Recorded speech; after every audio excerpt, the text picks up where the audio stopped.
अंतर्राष्ट्रीय महिला दिवस पर हम आपको रूबरू करवाने जा रहे हैं बनारस की आवाज।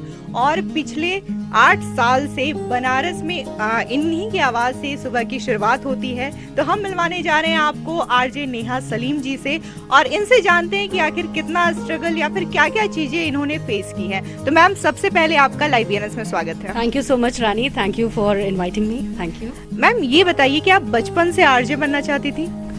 नहीं, बचपन से तो नहीं बनना चाहती थी, बट हाँ कहीं ना कहीं मुझे थोड़ी फैसिनेटिंग लगती थी आरजे की जॉब। मुझे बहुत सारे लोगों ने कई बार कहा है कि तुम बहुत अच्छा बोलती हो, तो ट्राई करना चाहिए। तो मैंने कभी सोचा नहीं था कि इसे ऐसा करियर बनाऊंगी, but luck by chance career बन गया ये।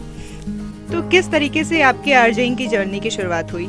आरजेइंग की जर्नी एक्चुअली यहाँ पर वाराणसी, मैं वाराणसी से एक्चुअली बिलोंग नहीं करती हूँ, मैं मिर्ज़ापुर से हूँ।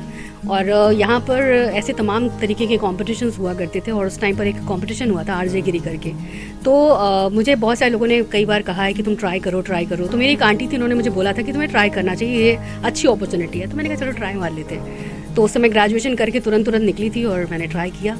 और ट्राई करने के बाद ये हुआ कि उसमें आई थिंक 10,000 से ज़्यादा लोगों ने ऑडिशन दिया था। मैंने सोचा मेरा तो कहीं से कोई चांस ही नहीं है कि मैं इसमें कहीं से भी सेलेक्ट हो पाऊंगी, बिकॉज क्या था कि उसमें उस टाइम पे बहुत सारे ऐसे लोग थे जो कहीं ना कहीं मास कॉम करके आए थे और मेरा ये फील्ड ही नहीं था। हाँ, मैंने बीएससी फैशन डिज़ाइनिंग किया है, तो मेरा बिल्कुल ही स्लॉट अलग था। तो मैंने कहा ट्राई कर लेते हैं, देखा जाएगा। लेकिन मेरा सिलेक्शन हो गया, फिर ऑडिशन में सेलेक्ट हुई, फिर मैं टॉप 10 में आई, टॉप 3 में आई, फिर मैं जीत गई आरजे गिरी। फिर इंटर्नशिप यहाँ पे शुरू हुई और उसके बाद वो सफ़र अभी तक चल रहा है। अच्छा, आप एक आरजे हो, तो लोगों का अधिकतर क्वेश्चन आपसे क्या होता है, क्या पूछते हैं लोग हमेशा आपसे? ये एक्चुअली क्या है ना कि जब भी कहीं पर भी आप बाहर हो, मतलब जब आप शो कर रहे होते हैं, स्टूडियो में बैठे रहते हैं, तो फिर अलग ही फील होती है। लेकिन जब भी आप बाहर जाओ तो लोग आपसे एक्सपेक्ट करते हैं कि आप वैसे ही बोलो।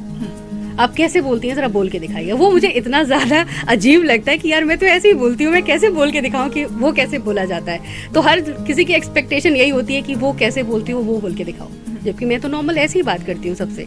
कभी कभी कई लोगों ने मुझे ये भी कहा है कि मैं जब फ़ोन पे बात कर रही हूँ तो मुझे लगता है कि सबको ऐसा लगता है कि मैं शो कर रही हूँ। मैं ऐसा लगता है कि यार आप तो वैसे ही ऐसे शो पे भी बात करती हैं और आप नॉर्मल भी ऐसी बात करती हैं। मैंने कहा मेरी तो आवाज़ ही ऐसी, मैं ऐसी बात करती हूँ। तो ये थोड़ा सा अजीब लगता है, लेकिन अब थोड़ा कम हो गया है। पहले तो बहुत लोग हमेशा कहीं पर भी जाओ, मैम आप वो जैसे शो में बोलती हैं वैसे बोल के दिखाइए।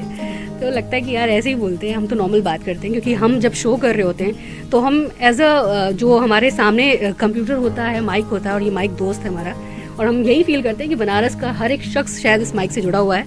और मैं जब बात कर रही हूँ तो मुझे लगता है कि मेरा दोस्त है और मैं किसी दोस्त से ही बात कर रही होती हूँ। तो शायद वही कहीं ना कहीं कनेक्ट करता है लोगों को। अच्छा, बात करें वाराणसी की या फिर जब से आपने शुरू किया इस फील्ड में आना और अभी तक 8 सालों में कितने चेंजेस देखने को मिले आपको? बहुत सारे चेंजेस। क्योंकि जब शुरुआत हुई थी तब मैंने बहुत स्ट्रगल भी किया है। क्योंकि उस वक्त वाराणसी में क्या था कि मेल जॉक्स जो थोड़े ज़्यादा थे और फीमेल जॉक्स थोड़ी कम थी, और फीमेल जॉक्स को स्ट्रगल बहुत करना पड़ता है जब आप बाहर जाते हैं। क्योंकि स्टार्टिंग जब इंटर्नशिप की थी तो ओबीज वगैरह हम लोगों ने की बहुत सारी। तो आउटडोर ब्रॉडकास्टिंग में क्या होता है कि आपको बहुत टफ होता है, खास करके इधर के साइड में, वाराणसी वगैरह में, यूपी साइड में मैं कह सकती हूँ। तो थोड़ा मुश्किल होता था दिन भर बाहर रहना जाना।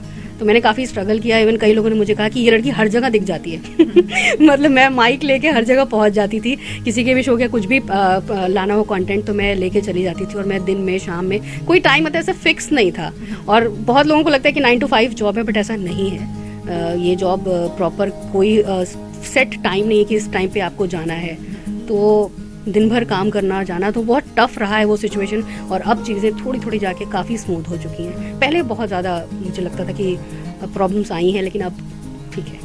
अच्छा, आप लगातार 8 सालों से यहीं पे हैं, बनारस में ही हैं और इसी कंपनी से जुड़ी हुई हैं। तो क्या आपको कभी ये मन नहीं करता कि बनारस छोड़ के कहीं बाहर जाए? क्योंकि अधिकतर लोग होते हैं वो सोचते हैं कि बनारस से बाहर निकलेंगे तभी हमारे लिए बेटर है, हमारी फ्यूचर के लिए बेटर होगा। ऑब्वियसली ये अपॉर्चुनिटीज़ मेरे पास बहुत सारी आई हैं। और कहीं ना कहीं बनारस का जो मोह है वो मैं छोड़ नहीं पा रही हूँ।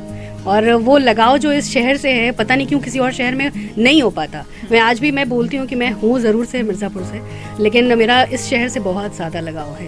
क्योंकि इस शहर ने मेरे करियर को एक नए आयाम तक पहुँचाया है। और कहीं ना कहीं मैं अपने शहर से ज़्यादा इस शहर से कनेक्टेड हूँ। और वो मोह जो है मुझे कहीं और जाने ही नहीं देता।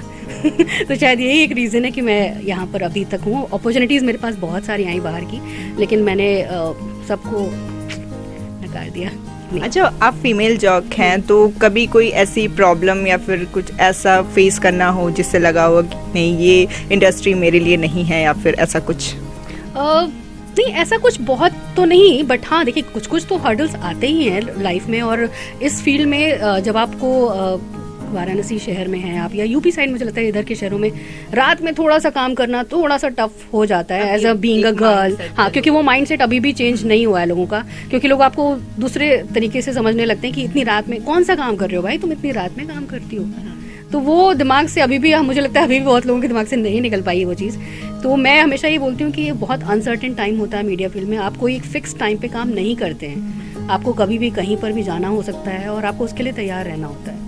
तो ये सोचना कि लड़की हैं तो फिर अब इसके बाद तो आप दोपहर में आपका टाइम अप हो गया बिकॉज मैं मॉर्निंग शो करती हूँ, तो उसके बाद आपके पास कोई काम नहीं होगा तो आप फ्री हो जाओगे, ऐसा नहीं है। आपको कभी भी कुछ भी आएगा और आपको करना पड़ेगा वो, तो इस चीज़ के लिए प्रिपेयर होना पड़ता है।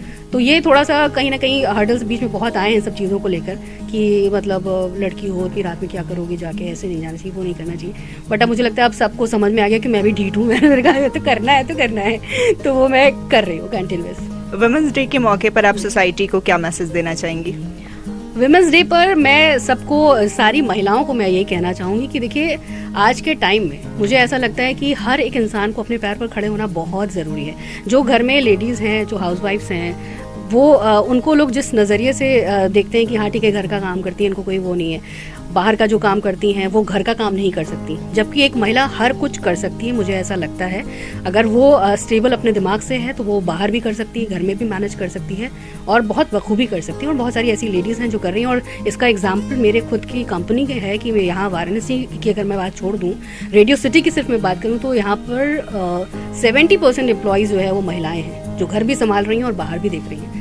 तो मैं भी उनमें से शामिल हूँ, तो मुझे अपने आप पर बहुत इस बात का गर्व महसूस होता है कि मैं इस कंपनी से जुड़ी हुई हूँ। तो मैं सभी महिलाओं को ये कहना चाहूँगी कि आत्मनिर्भर बनना जो है, जो आज का एक टैग चल रहा है आत्मनिर्भर का, तो वो बनना बहुत ज़रूरी है। क्योंकि आप जब खुद अपनी फाइनेंशियल नीड्स आप खुद पूरी कीजिए, किसी और पर आप डिपेंड मत होइए। थैंक यू हमसे बात करने के लिए। Thank you so much for inviting. तो ये थी हमारे साथ आरजे नेहा सलीम, जो कि बनारस में 8 सालों से अपनी आवाज़ का जादू बिखेर रही हैं और आज भी इनके आवाज़ में वही चार्म है, वही आकर्षण है।